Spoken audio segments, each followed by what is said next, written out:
Imagina que você tivesse um sistema que ele fosse aprovado por Deus para que você tivesse respostas de Deus por coisas extremamente importantes para a sua vida. Por exemplo, se você quisesse apenas um sim ou um não de Deus. Então, de repente, você tivesse ali, sei lá, duas pedras que quando Deus desse o sim, uma delas acendia, quando desse o não, a outra acendia, algo do tipo. Um sistema que o próprio Deus tivesse te mostrado para ter as respostas diretamente do céu. Bom, se eu te dissesse que esse sistema ele existiu e ele tinha um nome chamado Urim e Tumim. Ficou curioso? Fica comigo até o final para você entender o que é isso. Olá pessoal, Pastor Rodrigo aqui com vocês de volta. Estou muito feliz que vocês estão comigo. Amém. Hoje eu quero falar com vocês referente ao Tumim, ao Urim, ao Urim, o Tumim, enfim. Eu falei na introdução um pouco o que eles eram, né? Mas eu quero dar hoje para vocês bastante detalhes, né? De uma forma resumida, para aqueles que não conhecem ou nunca ouviram falar o que era isso. Como assim? Pedras que brilham e que Deus dá uma resposta ali para as pessoas, né? Imagina se a gente tivesse isso hoje, fosse algo super simples. Você vai no mercado, você compra ali as pedras de Deus e quando Deus fala assim, a pedra acende ou a pedra apaga, enfim, tivesse uma maneira super simples de entender o que Deus está falando conosco, né? Bom, mas eles tinham algo semelhante a isso naquela época, tá? Aonde isso está falando, pastor? Se você ler o capítulo de Êxodo, né, o 28, lá no versículo 30, você vai encontrar falando do Urim e do Tumim. Mas no capítulo 28 inteiro, é um capítulo bastante interessante, que é quando Deus ele está instituindo o sacerdócio, né? O primeiro sumo sacerdote a aparecer, a ser levantado foi Arão, que era irmão de Moisés, e a função dele seria ser um intermediador entre Deus e o povo. É claro que naquele momento ainda, Deus falava muito mais com Moisés do que falaria com Arão. Moisés, ele era o intermediador naquele momento muito mais do que Arão. Mas após Moisés, né, sempre o sumo sacerdote seria aquele que acabaria ouvindo de Deus e dando para o povo as instruções que o povo deveria seguir, tá? Então, no capítulo 28, Deus ele está instruindo Moisés com quais tipos de roupas o sacerdote deveria usar, tipo de material, né, de tecido, cores, adornos, né, tamanhos, enfim. Deus ele vai dando toda essa descrição e Deus ele dá uma instrução referente ao peitoral. No peitoral do sacerdote, né, ele tinha ali como se fosse imagina um quadrado, vai nesse peitoral, que haviam 12 pedras ali com diferentes materiais, né? Pedras diferentes, né? Tinha lá turquesa, tinha outras pedras ali, ônix, né? Enfim, e cada pedra representava ali uma tribo de Israel, eram 12 tribos, tá? E Deus, ele fala para que o sacerdote também levasse duas pedras extras, né? Que eram o Tumim e o Urim. Então, entende-se que havia um bolso ou alguma coisa atrás desse peitoral, ou muito próximo a esse peitoral, onde o sacerdote ele tinha duas pedras que se chamavam então Urim e o Tumim, tá? E para quem gosta, né, de tradução, né, o que significa a palavra Urim e Tumim basicamente, tá? A palavra Urim, ela vem da raiz da palavra Or, que em hebraico significa luz, tá? E a palavra Tumim, ela vem da raiz da palavra Tamam, que significa perfeição. Então seria luz e perfeição, a tradução, tá, de Urim e Tumim. E como que seria então esse Urim e esse Tumim, como que ele funcionaria? Bom, existe uma linha de bem poucas pessoas, né, que comentavam na época, né, que o Urim e o Tumim na verdade eram duas pedras com cores diferentes, né?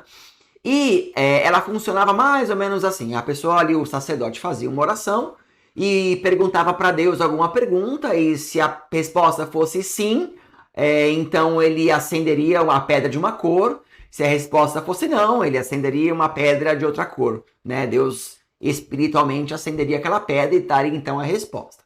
Tem uma outra linha que acha que não, que na verdade acha que o Urim e o Tumim era como se fossem dados, algo do tipo, que era feita ali então uma oração, né? Na mesma coisa do primeiro, só que era feita uma oração, então o sacerdote jogaria ali esses dados, né, que seriam feitos de pedra também, né, que seriam ali um Urim e o Tumim, e ali nesses dados ali, de alguma maneira, traria uma resposta de Deus, né, referente àquela pergunta, né? Dando alguns sinais da resposta daquela pergunta.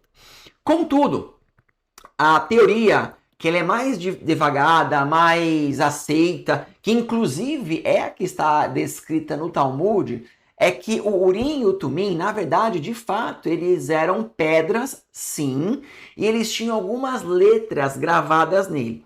E como é que funcionava essa questão para que Deus respondesse? Bom, o Urim e o Tumim não eram apenas eles, na verdade, que davam as respostas. Era uma combinação entre essas duas pedras e todas as 12 pedras do peitoral do sacerdote. Lembra que eu falei para vocês que cada pedra que estava no peitoral do sacerdote, ele representava uma tribo de Israel?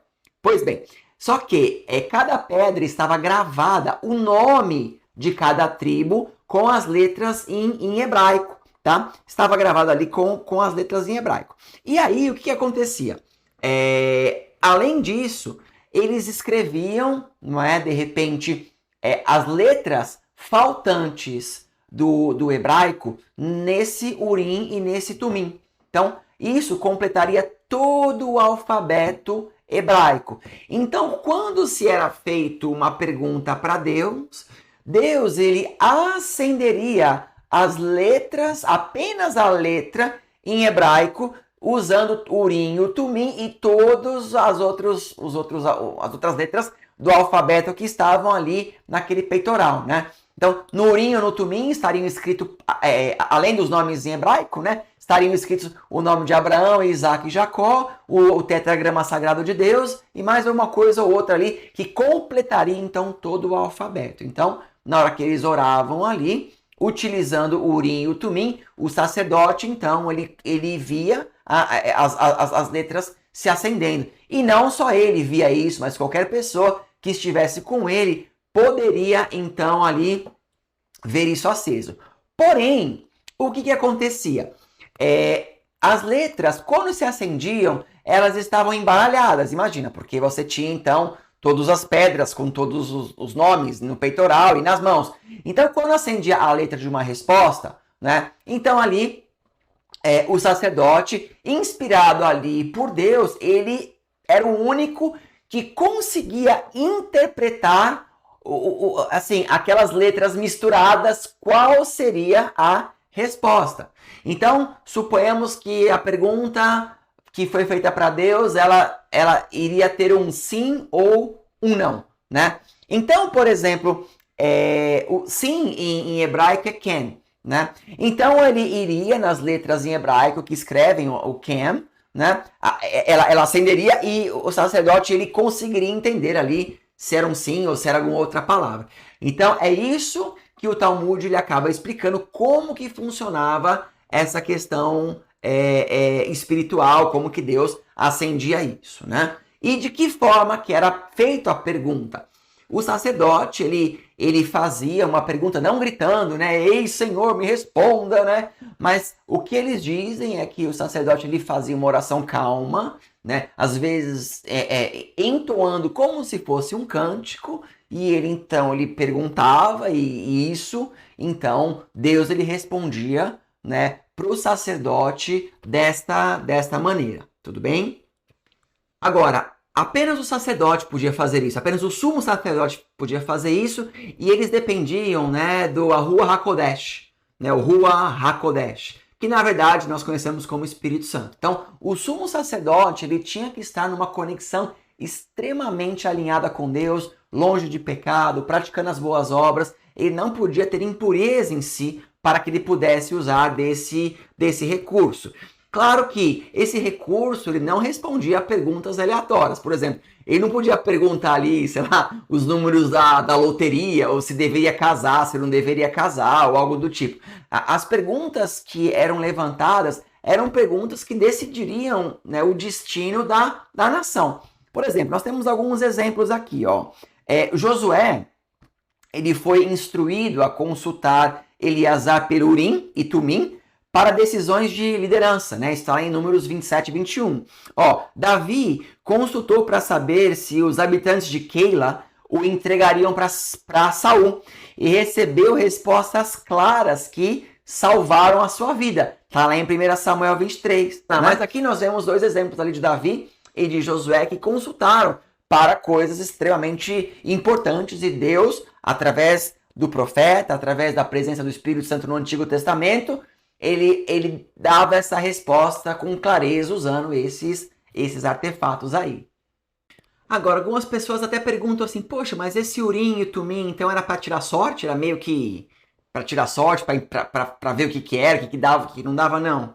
Gente, não era assim, né? Na verdade, basicamente, né, o Urim e o Tumim, ele tinha ali, assim, para responder isso, na verdade, né, eu tenho que trazer 3 pontos aqui. Primeiro, o Urim e Tumim, ele, na verdade, ele era um método controlado por Deus até para quebrar uma questão de feitiçaria. Afinal, a feitiçaria, ela existia naquela época, obviamente, e ela trazia enganação.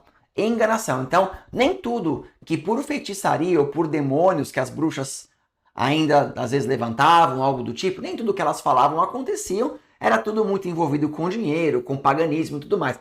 Já o Urim e o Tumim, não. Quando Deus dava respostas através do Urim e Tumim, era certeza que aquilo aconteceria, tá? Então, e tinha obviamente todo um processo para isso acontecer. Como eu disse, dependia, né, do sumo sacerdote, da sua santidade, né, e dependia das perguntas que você fazia e tudo mais, né? Segundo ponto aqui, o Talmud também vai dizer que lá na construção já, durante o segundo templo, mesmo existindo sacerdote, mesmo existindo peitoral e mesmo tendo as pedras, né, aquilo já não mais funcionou. Aquilo parou de funcionar na época ali de Esdras e Neemias, na reconstrução do segundo templo após o exílio da Babilônia. Por quê? Porque o Ruach HaKodesh, o Espírito, já não estava mais ali. Então aquilo deixou de funcionar. Não era algo mecânico, era apenas uma das maneiras que Deus se revelava. Deus se revelava através do louvor, Deus se revelava através de sonhos, Deus se revelava através de várias maneiras. E essa era uma delas que ali então cessou-se. Né? Disse até que ali começou a cessar já para começar a preparar o caminho para o Espírito Santo que está conosco, que hoje é o Espírito Santo que revela a cada um de nós a vontade de Deus, tá? E o terceiro ponto, né, era que o Urim e o Tumim, obviamente, ele não respondia qualquer tipo de pergunta. A feitiçaria, teoricamente, responderia, né? Quero tirar a sorte. Mas o Urim e o Tumim, não. Né? Então, por exemplo, o rei Saul, depois que ele foi rejeitado por Deus, ele tentou consultar Deus, tentou falar com Deus. Lá em 1 Samuel 28, verso 6, fala ali que Deus não falou com Samuel, nem pelo sacerdote, nem pelo peitoral, nem pelo Urim, pelo Tumim, nem por sonhos, nem por nada. Para a gente ver que era Deus de fato que controlava aquilo. Então, não tem nada a ver com sorte, mas tem a ver com resposta de Deus sobre o povo que, né, naquele momento que Deus ele havia instituído esse processo lá na época de Moisés, como nós já falamos anteriormente. Bom, pessoal, então isso que era o Urim e o Tumim. Ele deixou de existir na época ali de Neemias e de Esdras, né, na reconstrução do segundo templo.